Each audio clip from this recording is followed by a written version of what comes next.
Sore Pak. Iya, sore. Perkenalkan, nama saya Medina. Saya Vina Putra Fernando, saya Ayu Trismati, saya Romi, Saya Francisca.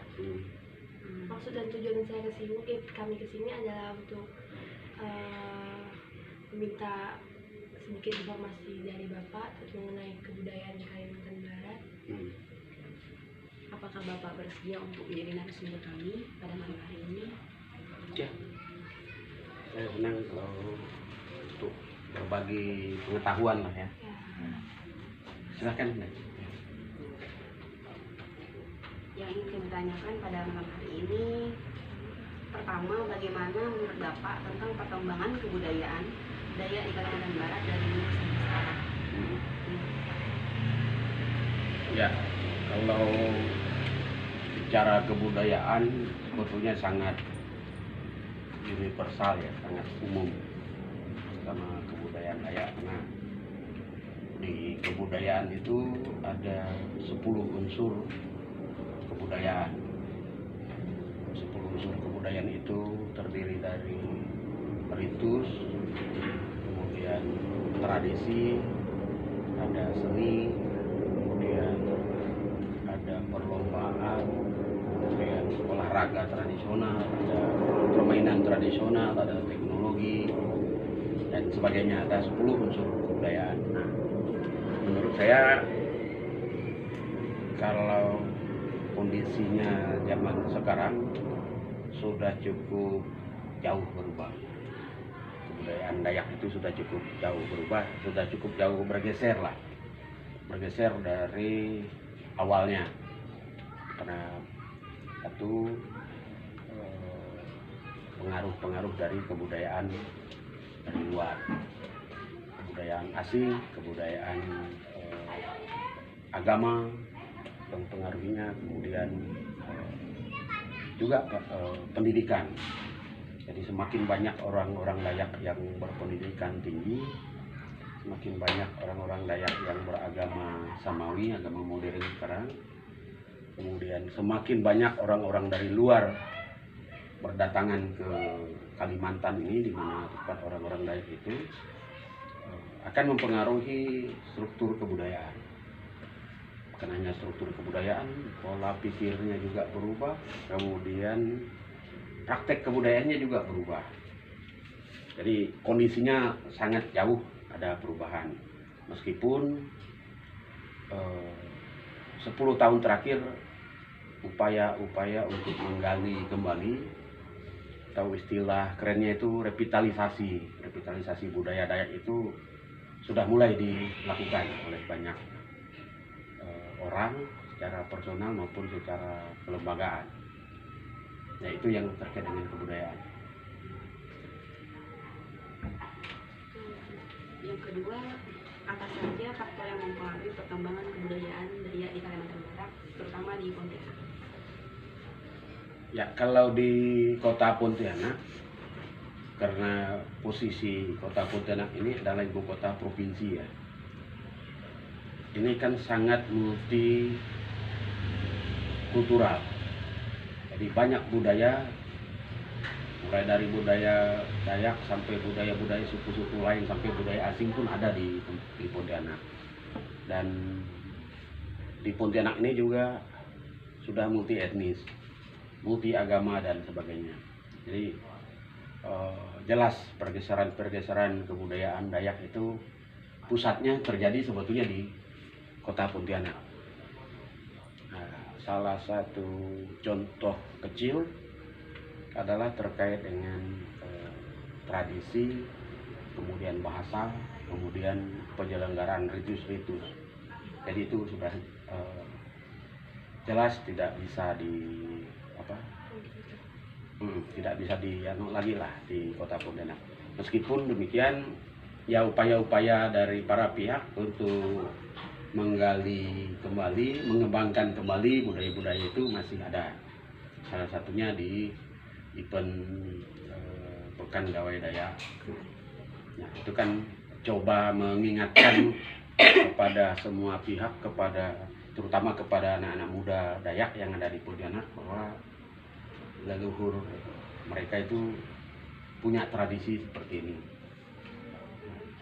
Itu yang terjadi di Pontianak. Dan pergeseran yang lain terutama juga soal bahasa ibu, bahasa daerahnya. Kan orang Dayak ini kan dari seluruh Kalimantan itu ada 405 kelompok suku,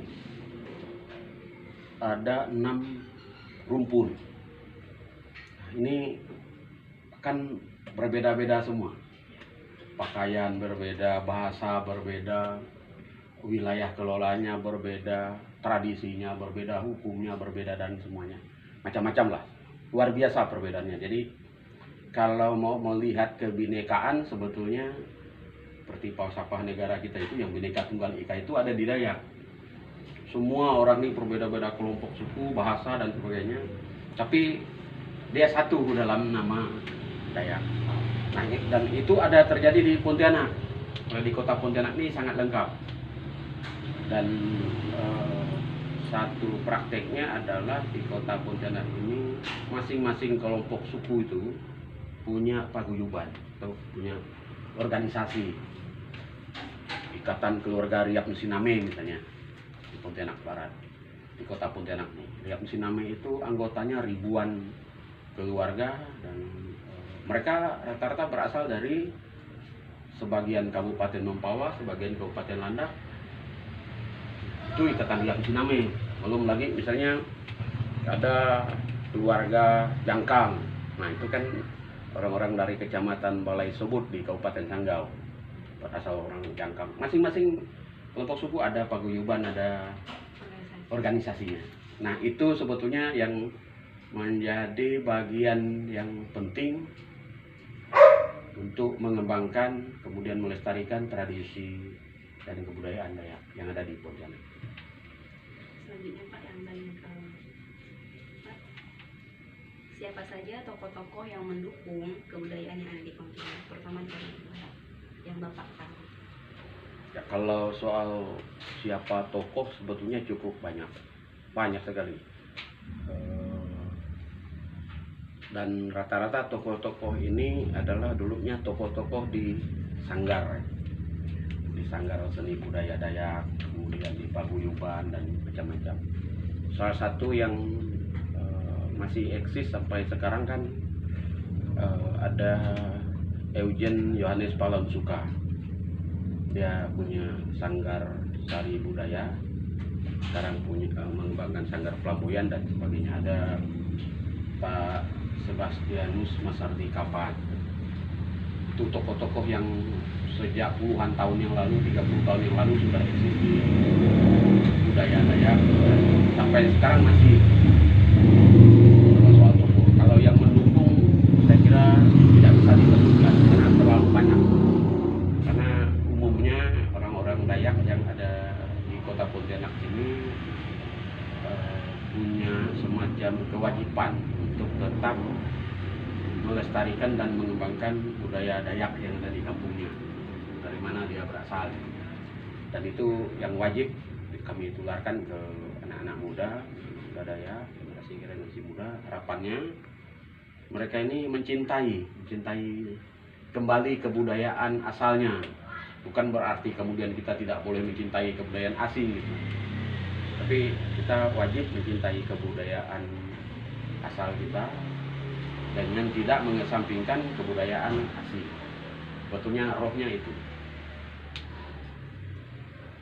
Selanjutnya Pak, apa saja yang bisa dilakukan untuk dapat melestarikan kebudayaan yang ada di Pontianak? Ya, kalau yang harus dilakukan sebetulnya tidak perlu banyak. Yang satu, ada kemauan, ada kesadaran yang muncul dari individu-individu, kemudian kesadaran yang muncul dari kelompok-kelompok, kemudian melebar kepada orang banyak. Tidak banyak orang yang mau sebetulnya, tidak ada banyak orang yang mau terlibat dalam pengembangan kebudayaan ini meskipun dia orang Dayak sendiri. Ya, satu pengaruhnya karena profesi, ada kesibukan macam-macam, dan kesibukan profesinya lah. Yang kedua juga ada juga perubahan terkait dengan dogma agama. Misalnya kalau di Kristen Protestan misalnya, itu kan sangat apa ya, mereka dengan kebudayaan Dayak ya tidak terlalu mendukung lah.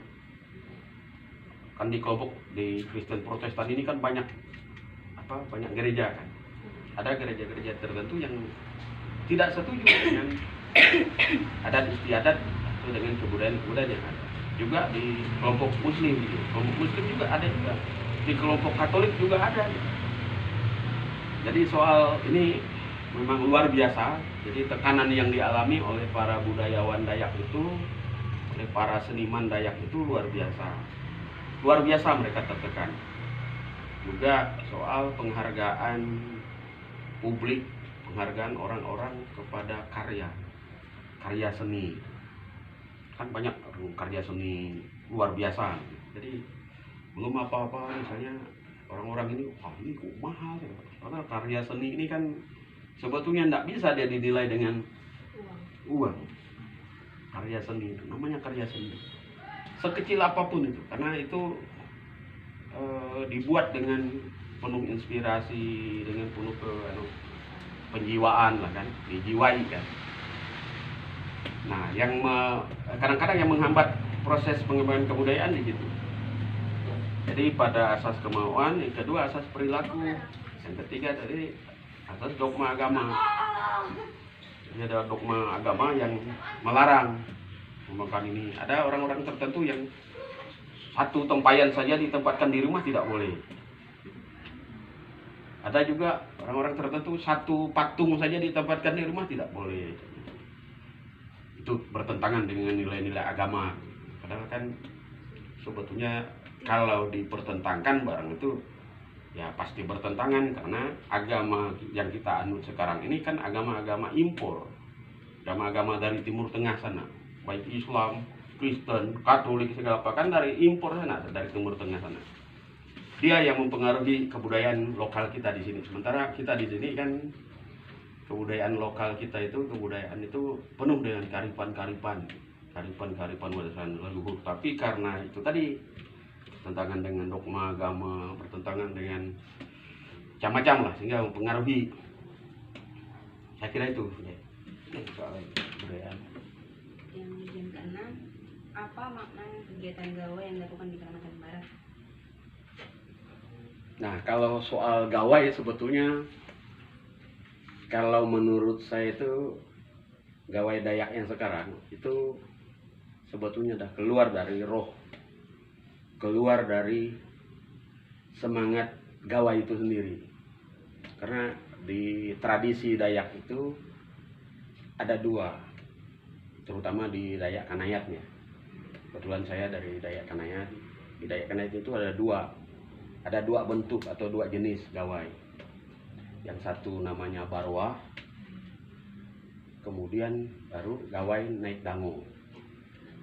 Nah, kalau barwah itu, gawai itu pesta setelah panen padi ladang. Kalau naik dango itu pesta setelah panen padi di sawah. Nah, orang-orang Dayak ini tidak ada dulu budaya bercocok tanam di lahan basah, membuat sawah itu tidak ada. Orang Dayak itu budayanya itu berladang tuh di bukit, di gunung, buat ladang padi itu. Tidak ada dia di lahan basah. Lahan basah ini kan diperkenalkan oleh orang Cina, oleh orang Jawa. Tentang orang Cina, buatlah dia di dataran-dataran rendah itu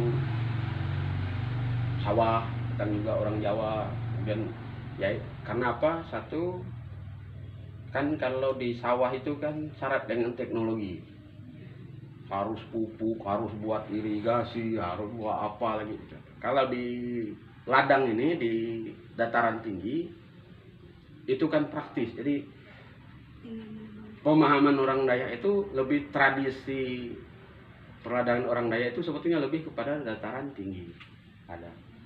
Nah, makna gawai kemudian saya lihat berubah. Jadi di Pontianak ini kemudian ada dilaksanakan Pekan Gawai Dayak. Nah, sebetulnya menurut saya itu bukan gawai Dayak. Kalau dari sisi tradisinya, itu lebih kepada festival seni budaya. Makanya ada perlombaan menyumpit, ada perlombaan apa, lomba lagu, lomba silat, lomba apa, itu kan festival. Kalau gawai, kalau di kampung, kalau namanya gawai itu makan minum, kerja orang makan minum, ada hiburan. Kalian datang ke kampung untuk merayakan gawai itu, kerja orang makan minum, hiburan. Hiburannya macam-macam, ada tari-tarian di situ, ada lomba-lomba di situ, kemudian ada musik di situ, hiburannya. Nah, dan itu bergeser, tradisi itu bergeser kemudian karena ini di kota lebih kepada kepentingan pariwisata, event-event wisata supaya ini ditonton orang banyak, didukung oleh pemerintah dan macam-macam. Akhirnya hanya kulitnya saja. Sebetulnya barang itu lebih banyak ke festivalnya.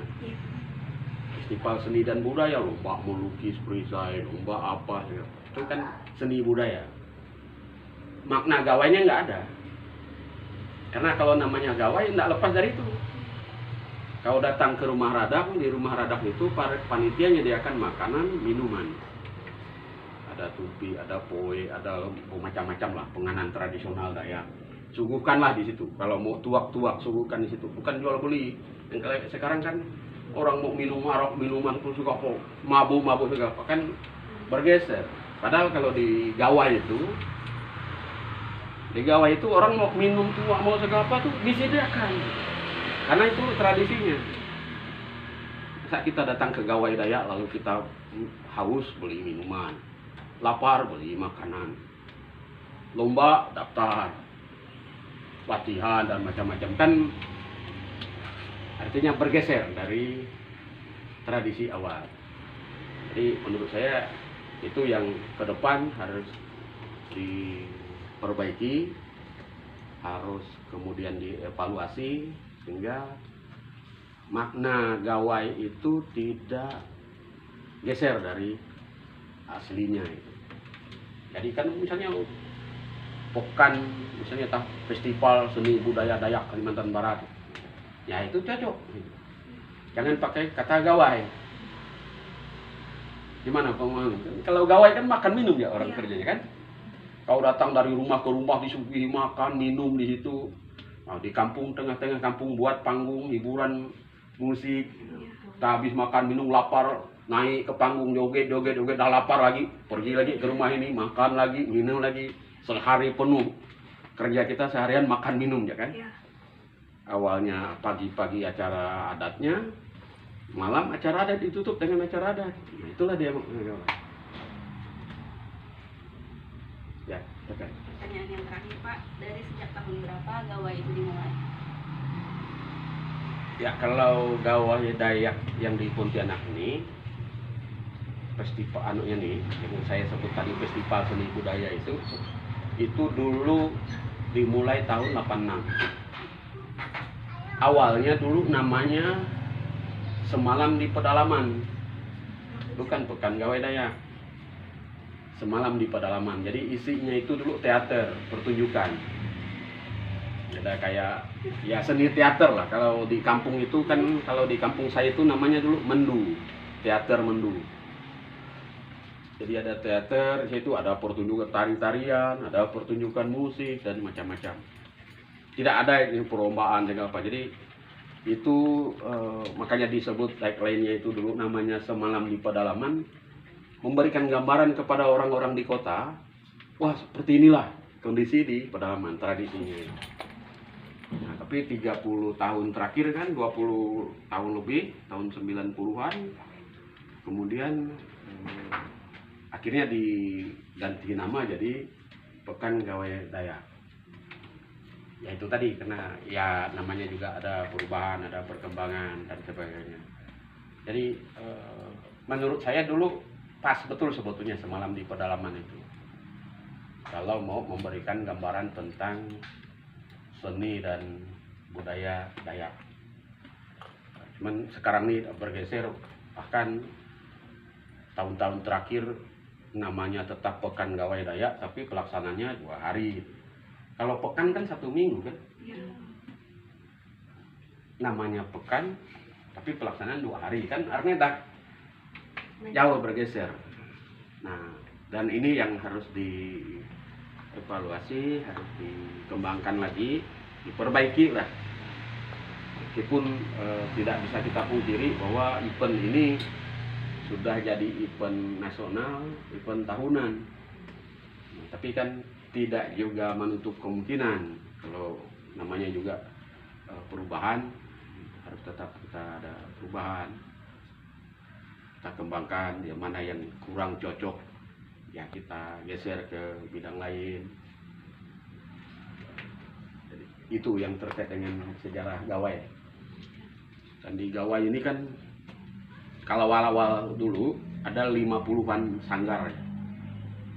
Ada 50-an sanggar Dayak yang ada di Kota Pujang ini yang jadi anggota, yang mestinya ikut tanding, ikut berlomba dan macam-macam. Tapi ya itu tadi, kebanyakan orang karena profesi, karena apa, punya kesibukan, sanggar akhirnya tidak diurus, segala apa, tidak maksimal lagi, sehingga banyak sekali yang berubah. Dan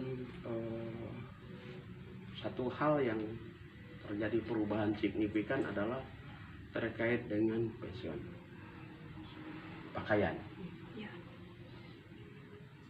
Hari ini kita melihat tidak ada lagi pembedaan Dayak-Dayak itu. Semua pakai pakaian Iban, semua pakai pakaian Taman, semua pakai pakaian Kayan. Sementara kalau di Dayak Kanayat misalnya, di Dayak Salako, di Dayak-Dayak yang lain, tidak seperti itu pakaiannya. Nah, kayak sekarang misalnya fashionnya yang lucu menurut saya itu kopiah. Kopiah ditambal dengan motif-motif manik, jadi khas. Selendang yang dari manik-manik buat jadi kayak dasi, kayak apa. Ya, dari sisi pengembangan oke. Dari sisi artnya oke, dari sisi seni. Tapi dari sisi rohnya nggak ada nilai barang. Karena kopiah bukan tradisi Dayak. Di Dayak itu tradisinya pakai simpolo, kain biasa, balut-balut aja, simpolo, pasanglah di situ bulu burung. Kalau ya bulu burung itu tergantung kelompok suku Dayak. Kalau di Dayak Kanayat itu dia tidak menggunakan bulu ruai maupun bulu enggang, burung enggang. Di Dayak Kanayat itu pakai kalau dia ngambil bulu burung, burungnya burung binaul, tahu binaul? Elang. Burung elang kasih daun rinjuang, kasih apa bunga pinang. Nah, itulah tajuknya kalau di Dayak Kanayat. Udah pakai simpolo. Kalau di suku Iban dia menggunakan bulu burung enggang. Kalau orang Kayan dia pakai bulu ruai. Karena masing-masing itu ada maknanya. Bulu itu ada maknanya dan tidak sembarangan.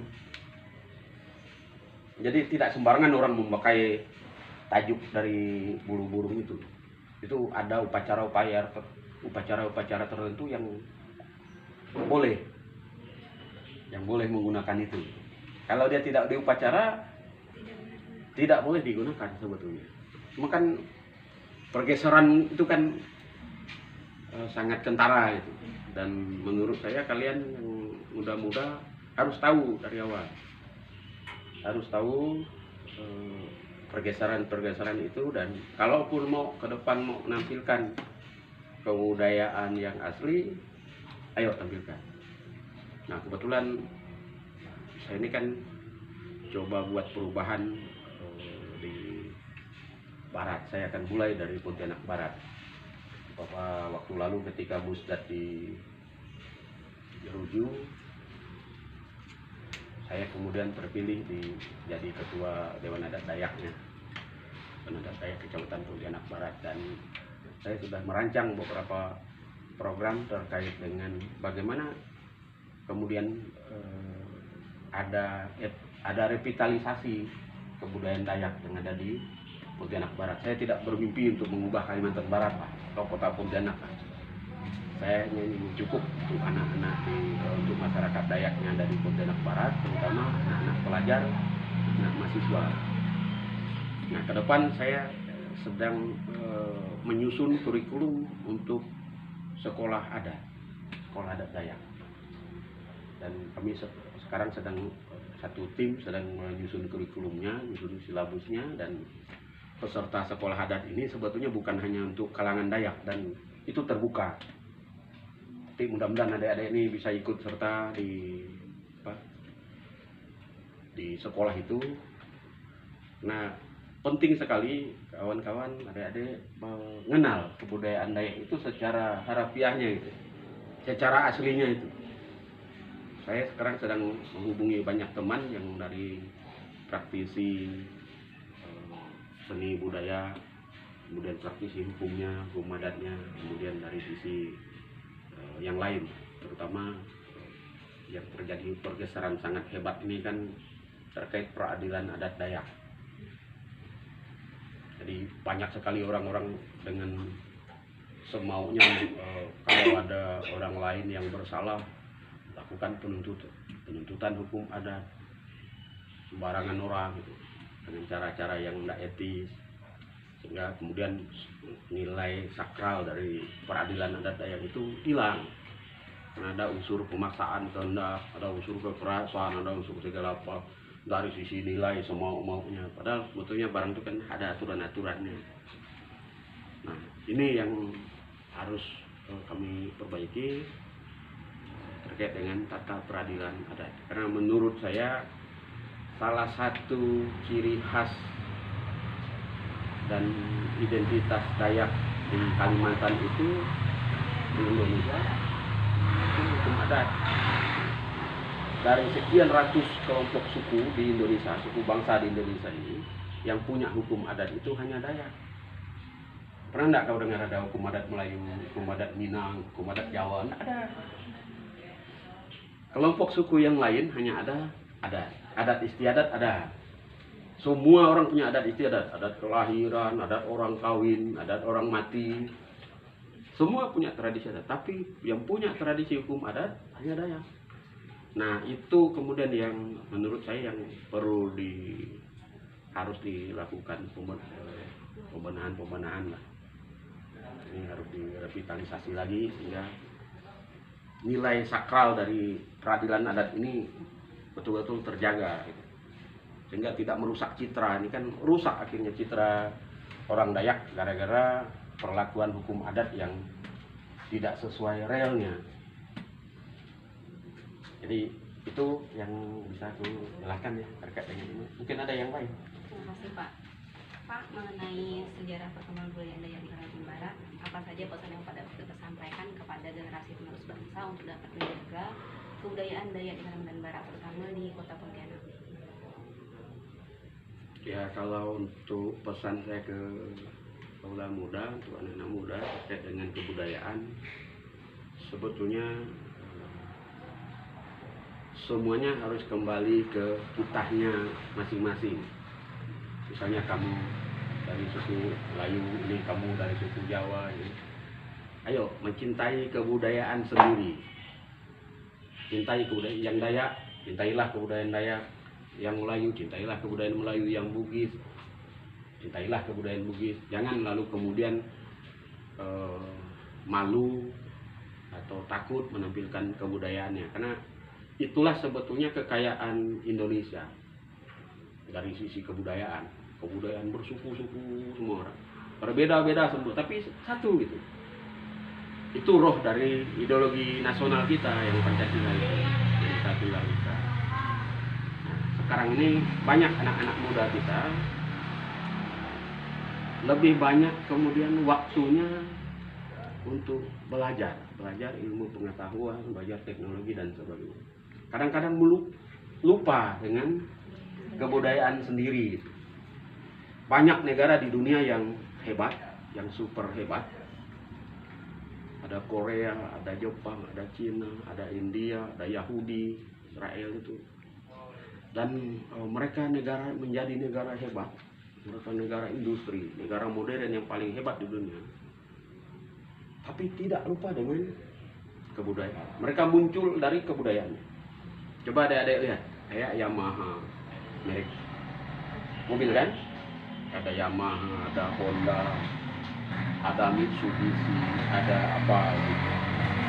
Itu kan merek-merek kendaraan yang dari Jepang. Itu semua nama-nama merek itu adalah berakar dari tradisi Jepang. Itu nama-nama kayak Shogun. Shogun itu tahu enggak?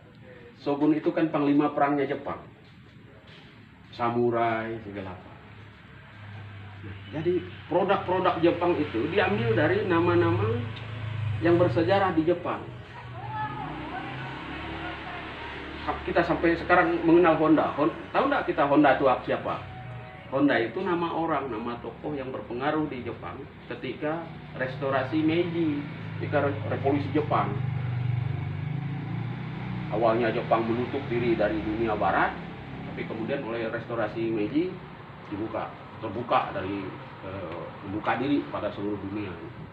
Tapi meskipun mereka membuka diri dari seluruh dunia, mereka tidak meninggalkan tradisinya. Sama dengan Cina. Kau lihat Cina, orang-orang Tionghoa, meskipun di daratan sana dengan di Pontianak nih, mana-mana jauhnya. Coba kau perhatikan secara sederhana orang Cina. Di mana ada rumah orang Cina tetap ada dupa. Tetap ada simbolnya Cina. Pasangnya dupa, pasangnya apa. Mau dia Islam ke, mau dia Katolik ke, mau dia Kristen ke, mau dia Buddha ke, sama saja. Orang Cina itu hebat. Sama dengan orang Korea, sama dengan orang Yahudi. Nah, kita di Indonesia ini yang berbeda-beda suku ini belagak kita nih gara-gara agama. Kami tak merasa agama Kristen, pasanglah salib di situ, yang lain buang semua.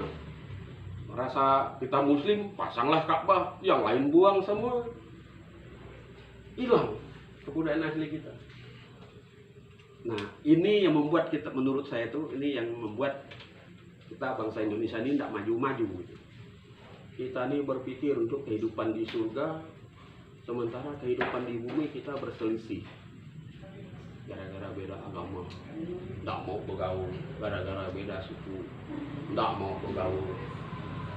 Lalu seolah-olah kita ini mau hanya hidup dengan lingkungan kita, tidak mau kita membuka diri. Ke depan saya ingin anak-anak muda kita di kota Pontianak ini jadilah anak-anak muda yang inklusif. Tahu inklusif? Anak-anak muda yang terbuka terhadap keberagaman. Bahwa kau Melayu, Islam, kau terbuka, bergaulah dengan orang-orang di luar dari kelompokmu. Itu juga yang Dayak. Jangan hanya Dayak ketika sehari-hari bergaul dengan sesama Dayak, Melayu bergaul dengan sesama Melayu, Islam bergaul sesama. Soal agama silakan, karena tidak ada aturan apapun di dunia ini, kita harus seragam, harus sama. Masa semua di dunia ini harus semua 100% Islam, masa 100% Katolik? Tidak ada. Karena memang di Alkitab apapun, di kitab suci apapun, nah, disebutkan oleh Tuhan itu menciptakan orang ini beragam, berbeda-beda suku, berbeda-beda bahasa. Jangan kita yang membuat kemudian menyergamkan barang itu, kemudian gara-gara perbedaan kemudian kita lalu tidak mau berkomunikasi, tidak mau bergaul. Nah, itulah yang kemudian kadang-kadang di kota Pontianak ini ada ketegangan sosial terkait dengan perbedaan agama, perbedaan suku. Nah, ke depan saya ingin mulai dari anak-anak muda, saya ingin mengajak semua pihak untuk coba kita mempromosikan ide-ide terkait dengan keberagaman, terkait dengan toleransi dan sebagainya. Sehingga harapannya dengan kita mencintai keberagaman kita, kemudian kita hidup lebih bertoleransi, kebudayaan asli kita tidak tergerus, tidak habis. pesan saya itu untuk yang terakhir ya, yang pertanyaan terakhir. Kesimpulan yang saya ambil, di kebudayaan ada 10 unsur. Kebudayaan cukup jauh berubah semakin orang Dayak banyak berpendidikan dan orang luar masuk ke dalam Kalimantan atau kebudayaan kita, maka perubahan itu nampak jauh terlihat. Ya. Contoh kecilnya seperti bahasa, kebudayaan yang lebih modern cara berpakaian. Terus di Kalimantan ini ada 405 kelompok suku dan 6 rumpun. Terus yang harus dilakukan untuk melestarikan cukup dengan adanya kesadaran diri dan pengaruh orang dan menjauhi pengaruh-pengaruh orang yang tidak mau ikut ya. Terus salah satu hal yang menjadi faktor penghambatnya pelestarian ialah profesi, kesibukan dan keagamaan yang terkadang tidak mendukung kebudayaan. Makna gawai tradisi awalnya ada dua bentuk, yaitu baroah dan nekdango. Baroah dilakukan setelah panen padi gawai, sedangkan nekdango dilakukan setelah panen padi di sawah. Dahulu orang Dayak tidak mengenal apa yang namanya menanam padi di sawah lahan basah, namun di daratan tinggi seperti gunung. Terus tradisi gawai dahulu ialah makan minum, namun seiring berjalannya waktu gawai berubah menjadi lebih mencari kesenangan daripada mengenal tradisinya. Dan ke depan yang harus kita perbaiki ialah lebih mengevaluasi diri agar kita lebih bisa mengenal makna gawai, agar gawai ke depannya tidak bergeser. Terus gawai di Pontianak berdiri sejak tahun 1986, yang dimana awal namanya ialah Semalam Pendalaman, namun pada akhirnya diganti menjadi Pekan Gawai seiring banyaknya perubahan. Yang awalnya di Pontianak ini terdiri 50 sanggar, namun karena banyaknya kesibukan dan urusan masing-masing, maka sanggar tersebut jarang diurus dan tidak berkembang lagi. Terus masing-masing bulu yang dikenakan pada pakaian adat Dayak ialah memiliki makna yang tidak bisa digunakan sembarangan dan harus dilakukan upacara adat terlebih dahulu. Dan untuk Bapak sendiri, program yang dilakukan untuk memajukan pakaian ini adalah ialah cukup untuk anak-anak muda agar kedepannya Bapak akan membangun kurikulum sekolah yang dimana sekolah adat yang dilakukan untuk terbuka atau umum agar anak-anak muda lebih mengenal adat budaya kita. Terus yang harus diperbaiki ialah hukum adat, karena hukum adat merupakan ciri khas dari orang Dayak tersendiri. Pesan anak muda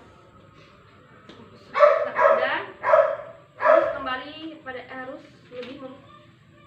kembali pada diri sendiri untuk sadar pada kebudayaan kita sendiri dan juga suku budaya kita masing-masing. Yang menghambat pelestarian budaya yang terlihat jelas ialah dogma agama. Terus yang terakhir, Bapak mengajak untuk anak-anak muda mencoba lebih mengenal ideal agama agar hidup kita lebih bertoleransi. Terima kasih Pak telah menjadi narasumber kami dalam perkembangan budaya Dayak di Kalimantan Barat. Mungkin ini yang dapat kami sampaikan. Maaf jika ada kesalahan kata kalimat yang kami Alhamdulillah mengganggu waktunya. Terima kasih Pak.